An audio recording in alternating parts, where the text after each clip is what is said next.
Assalamualaikum warahmatullahi wabarakatuh. Kenalkan, nama saya Febrianto dengan NIM 11940411 322. Baik, pada hari ini kami akan menyampaikan tema dari kelompok 7, yakninya pasar uang syariah. Yang pertama, pengertian pasar uang syariah. Pasar diartikan secara lebih luas dan abstrak, namun tetap mencakup pengertian pasar dalam kehidupan sehari-hari, yakninya tempat bertemunya antara penjual dan si pembeli. Pasar uang syariah merupakan tempat bertemunya antara orang yang memiliki defisit dana yang lebih dengan orang yang kurang memiliki atau bersurplus dana kurang. Nah, dalam artian secara lengkap dapat diartikan bahwa pasar uang syariah merupakan tempat bertemunya antara orang yang memiliki dana yang lebih atau berdefisit dana dengan orang yang bersurplus dana, namun tetap dalam mematuhi peraturan dan koridor-koridor yang ditetapkan dalam Islam. Kemudian yang diperdagangkan di dalam pasar uang syariah ini merupakan suatu hal atau suatu barang-barang berharga yang mana memiliki jangka waktu tertentu, contohnya seperti 1 tahun, 6 bulan, dan lain sebagainya dalam jangka waktu yang sangat singkat. Selanjutnya yaitu pengertian pasar uang syariah menurut Sumitro pada tahun 2017. Beliau mengatakan bahwa uang syariah ialah mekanisme atau prosedur yang memungkinkan instrumen-instrumen pasar dipakai dengan menggunakan prosedur-prosedur yang telah ditetapkan dan sesuai dengan prinsip-prinsip syariah untuk mengatasi persoalan kelebihan likuiditas dan kekurangan likuiditas dalam pasar uang syariah. Assalamualaikum warahmatullahi wabarakatuh. Baik, saya Winatri dengan NIM 1194042147. Di sini saya akan menjelaskan poin yang kedua, yaitu tentang perbedaan pasar uang dan juga pasar modal. Di sini ada beberapa perbedaan antara pasar uang dan juga pasar modal. Perbedaan yang pertama itu jangka waktu. Nah, kedua pasar ini memiliki jangka waktu yang berbeda. Pasar uang itu memiliki jangka waktu yang pendek, sedangkan pasar modal itu memiliki jangka waktu yang tergolong panjang. Kemudian, perbedaan yang kedua yaitu terletak kepada produk yang dihasilkan. Nah, produk yang dihasilkan oleh pasar uang ini berupa commercial paper, kemudian tabungan, kemudian sertifikat Bank Indonesia, dan juga sertifikat dari deposito. Sedangkan produk yang dihasilkan oleh pasar modal itu berupa saham, kemudian reksadana, dan juga obligasi. Perbedaan yang selanjutnya yaitu terletak kepada keuntungan dan juga resiko. Semakin besar keuntungan yang didapat, maka semakin besar pula risiko yang akan dihadapi. Kemudian perbedaan yang seterusnya yaitu terletak kepada otoritas yang mengaturnya. Pasar uang itu dikendalikan dan dikelola oleh bank sentral di dalam sebuah negara. Contohnya di Indonesia itu ada Bank Indonesia atau BI.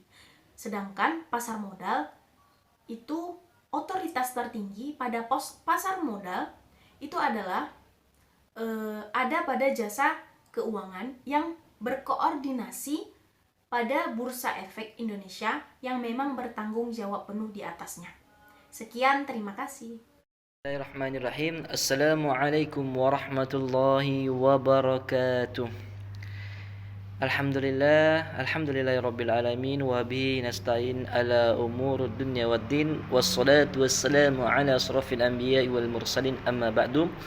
Yang saya hormati Ibu dosen selaku pembimbing mata kuliah manajemen lembaga keuangan Islam, yaitu Bunda Nofri Riawani MS, dan juga teman-teman yang kami banggakan dan yang saya sayangi. Baiklah, saya di sini akan membahas terkait tentang fungsi, tujuan, dan kebijakan dalam perkembangan pasar uang syariah di Indonesia. Lagi-lagi kita berbicara tentang pasar uang syariah di Indonesia. Pada dasarnya, pasar uang syariah ini berprinsip merupakan sarana alternatif bagi lembaga-lembaga keuangan. Tidak hal itu saja, pasar uang ini berperan juga sebagai memenuhi dalam kebutuhan dana jangka pendeknya maupun dalam rangka menetapkan dana. Adapun fungsi pasar uang di sini itu banyak fungsinya. Saya sedikit menjelaskan 3 fungsi saja. Yang pertama yaitu fungsinya masyarakat dapat menggunakan pasar uang ini untuk keperluan mengelola cash flow ataupun sekaligus memperoleh pendapatan. Yang kedua fungsinya yaitu memperoleh laba dari transaksi pasar uang itu sendiri. Yang ketiga fungsinya yaitu berfungsi sebagai bahan informasi yang dapat memberikan informasi bagi perusahaan, baik itu pemerintah, masyarakat, dan perorangan. Adapun tujuan dari pasar uang ini sendiri, yang pertama yaitu untuk memenuhi kebutuhan dana jangka pendek seperti membayar utang. Dan yang kedua yaitu tujuannya untuk memenuhi kebutuhan modal kerja seperti membayar biaya-biaya sehari-hari ataupun upah gaji karyawan dan lain-lain sebagainya. Yang ketiga tujuannya yaitu untuk memenuhi kebutuhan likuiditas disebabkan kekurangan uang kas. Adapun di dalam kebijakan terkait tentang pasar uang di Indonesia ini, bahwasannya bank yang ada di Indonesia termasuk bank syariah ini yaitu menjalankan tugasnya ataupun mengambil kebijakan berdasarkan kebijakan yang sudah ditetapkan pemerintah, salah satunya dibantu oleh moneter, yaitu menteri-menteri yang membidangi dalam membidangi yang mengelola keuangan tersebut. Kemudian bagaimana sih perkembangan pasar uang syariah di Indonesia ini? Bisa kita lihat pada perkembangan pasar uang syariah di Indonesia ini pada tahun 1976 sampai 1985, perkembangan yang luar biasa bisa dikatakan karena institusi keuangan Islam ini di seluruh dunia. Perkembangan pasar uang di Indonesia ini yaitu perbankan syariah memasuki 8 tahun terakhir. Itu terdapat pada Undang-Undang Nomor 10, yaitu sudah mengalami pertumbuhan dan perkembangan yang bisa dibilang itu amat pesat. Tentu dalam perkembangan amat pesat ini dikeluarkannya ketentuan Bank Indonesia yang memberi izin untuk pembukaan bank syariah ataupun dalam artian unit usaha syariah. Jadi segitulah penjelasan yang saya pahami dari jurnal ataupun artikel yang saya baca. Lebih dan kurang saya mohon maaf. Saya akhiri, wabillahi taufiq wal hidayah. Wassalamualaikum warahmatullahi wabarakatuh. Baik, bismillahirrahmanirrahim. Nama saya Sita Aisyah binti Jamaludin dengan NIM 11940425440 akan menjelaskan tentang instrumen pasar uang di Indonesia dan pasar valuta asing. Baiklah, terdapat 9 poin penting di instrumen pasar uang, antaranya promise dan wholesale, sertifikat deposito sertifikat Bank Indonesia, prosedur lelang sertifikat Bank Indonesia, pasar uang antar bank rupiah, surat berharga pasar uang, surat berharga komersial, dan banker acceptance. Baiklah, kita lanjut ke poin yang pertama, yaitu promise dan wesel. Promise merupakan surat sanggup bayar dalam jumlah, tanggal, dan jangka waktu tertentu yang diterbitkan oleh yang terhutang. Sedangkan wesel adalah surat tagih kepada debitur yang diterbitkan oleh kreditur. Baiklah, selanjutnya sertifikat deposito. Sertifikat deposito merupakan surat berharga atas unjuk dalam rupiah yang merupakan surat pengakuan hutang dari bank yang dapat diperjualbelikan di pasar uang dengan nilai nominal minimal rupiah 1 juta. Jangka waktu CD ditetapkan minimal 30 hari dan maksimal 24 bulan. Baiklah, selanjutnya kita ada sertifikat Bank Indonesia. Sertifikat Bank Indonesia merupakan surat berharga atau unjuk dalam rupiah yang diterbitkan oleh Bank Indonesia sebagai pengakuan hutang berjangka waktu pendek oleh sistem diskonto.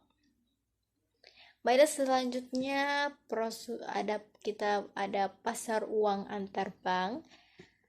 Pasar uang antar bank merupakan sarana pinjam-meminjam yang dilakukan oleh antar bank dengan menggunakan telepon atau melalui router.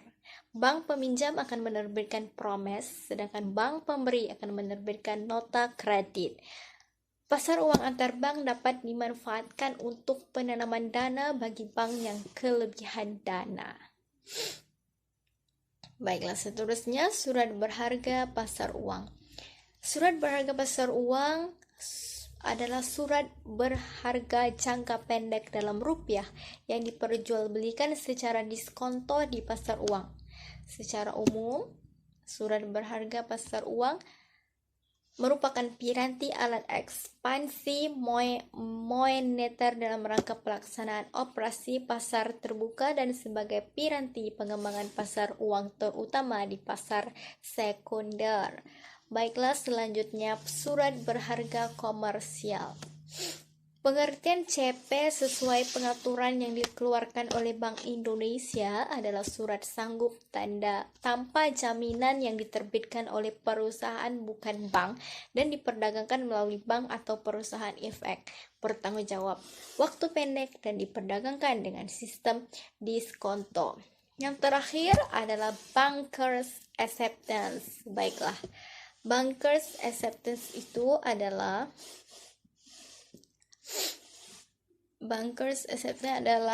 wesel berjangka yang ditarik oleh eksportir dan yang menjadi debitur adalah importir yang diaksep oleh bank, diterbitkan dalam rangka pembiayaan transaksi perdagangan internasional maupun dalam negeri berjangka waktu pendek dan diperdagangkan secara diskonto. Pemanfaatan bankers acceptance dikenal luas di perdagangan internasional termasuk perbankan. Baiklah, selanjutnya saya akan pergi ke pasar valuta asing atau lebih dikenali dengan pasar valuta asing. Nama lainnya kalau lebih mengertinya tuh adalah foreign exchange market. Baiklah, apa itu valuta asing?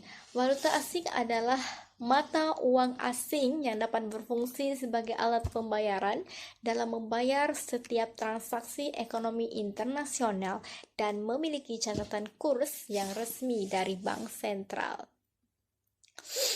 Baiklah, foreign exchange market. Nama lainnya ya. Dan kurs valuta asing terdiri atas dua. Yang pertamanya kurs jual dan yang keduanya kurs beli. Baik, selanjutnya kita pergi ke fungsi pasar valuta asing. Yang pertama transfer daya beli, yang keduanya penyediaan atau pembiayaan kredit, yang ketiga mengurangi risiko falas. Selanjutnya, valuta asing dibagi 4 bagian berdasarkan bentuknya. Yang pertama, mata uang asing, saldo kredit, surat-surat wesel luar negeri, dan hak-hak penerimaan pembayaran. Baiklah, pelaku pasar balas kita ada dealer, yaitu market maker, perorangan atau perusahaan, arbitrator dan spekulan, pialang, bank sentral, dan pemerintah. Baiklah, transaksi pasar balas itu bisa dilakukan dengan 3 cara, 3 metode. Yang pertamanya transaksi spot, transaksi tunai. Yang keduanya transaksi forward, transaksi berjangka pendek atau tunggak. Yang ketiga, transaksi swap atau transaksi barter. Baiklah, keuntungan dan kelemahan pasar valuta asing. Keuntungannya adalah dengan adanya pasar valuta asing, maka hubungan perdagangan antar bangsa semakin berkembang. Yang kedua, mempermudah pertukaran uang bagi seseorang yang melakukan transaksi di luar negeri, mendorong berkembangnya ekspor dan impor. Dan kelemahan dalam pasar valuta asing atau dikenali dengan foreign exchange market, yang pertamanya adalah perubahan kurs akan mendorong spekulasi. Yang kedua, menimbulkan inflasi, yaitu kenaikan harga barang secara umum. Dan yang terakhir, jika negara sedang resesi akan mendorong kebajikan devaluasi. Baiklah, mungkin itu saja daripada saya. Sekian, terima kasih.